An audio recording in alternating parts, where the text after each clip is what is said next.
সন্মানীয় শিক্ষাগুৰুসকল জনাইছোঁ কিছুমান গুৰুত্বপূৰ্ণ খবৰ যে আজি এখন সভাত অসমৰ মাননীয় শিক্ষামন্ত্ৰী আৰু শিক্ষা বিভাগৰ বিভিন্ন উচ্চপদস্থ বিষয়া বিশেষকৈ এম চৌধুৰী আৰু সন্মানীয় ননীগোপাল মহন্ত ছাৰে কিছুমান মন্তব্য কৰিছে। আপোনালোকক সেই মন্তব্যবোৰ বহুত গুৰুত্বপূৰ্ণ মন্তব্য এইটো ভিডিঅ'ত দেখুৱাম। আপোনালোকে শেষলৈকে ভিডিঅ'টো চাব। বিশেষকৈ শিক্ষাগুৰুসকলৰ হ'ব পাৰে শিক্ষাগুৰুসকলৰো পৰীক্ষা লোৱা হ'ব, যিসকল চৰকাৰী শিক্ষাগুৰু আছে।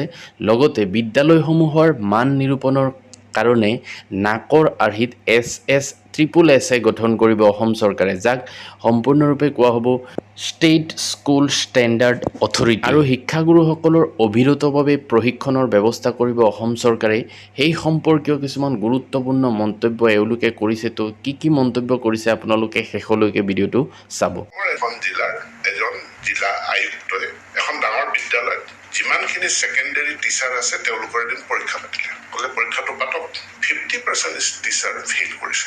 50% টিচাৰ ফেইল কৰিছে, তাৰমানে তেওঁলোকে 30 নম্বৰ নাপালে, 100ৰ ভিতৰত 30 নম্বৰ নাপালে। চ' এইটো এটা বহুত ডাঙৰ এলাৰ্মিং স্থিতি। ষ্টুডেণ্ট কি হৈছে তাৰ গল্প নাই। প্ৰথমতে দৰমহা ঠিকমতে চলিছে। মই সুধিছো স্কুল কেনে চলিছে, ঠিকে চলি আছে, দৰমহা পাতি ঠিকমতে চলি আছে। প্ৰাইভেট স্কুলৰ টিচাৰে মোক কৈ আছে এজনে 78 পাইছে।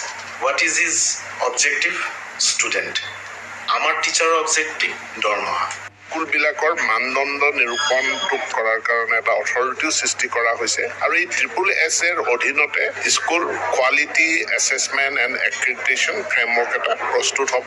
This process of SSSA will be applicable to all schools, be it government, public school, philanthropic school, public, or even for the private schools also. This SSSA is going to be the regulatory body.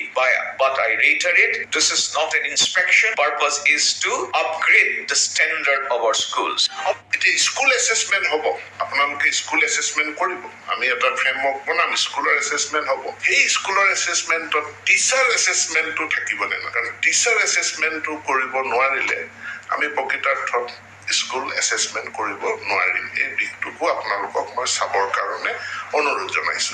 শিক্ষা বিভাগত এইটো সিদ্ধান্ত দিয়া হৈছে, there will be continuous teacher training program. Continuous. মই budget বিচাৰি আছো যে প্ৰতি বছৰেই শিক্ষক শিক্ষয়িত্ৰীসকলক খুব ভাল অৰ্গেনাইজড ৰেচিডেঞ্চিয়েল কোৱালিটি ট্ৰেইনিং তেওঁলোকে যাতে পায়, মানে ভেকু ভৰণা নহয় teacher training, serious teacher training program আমি কৰিম, তাৰ বাজেট বিচাৰিছো।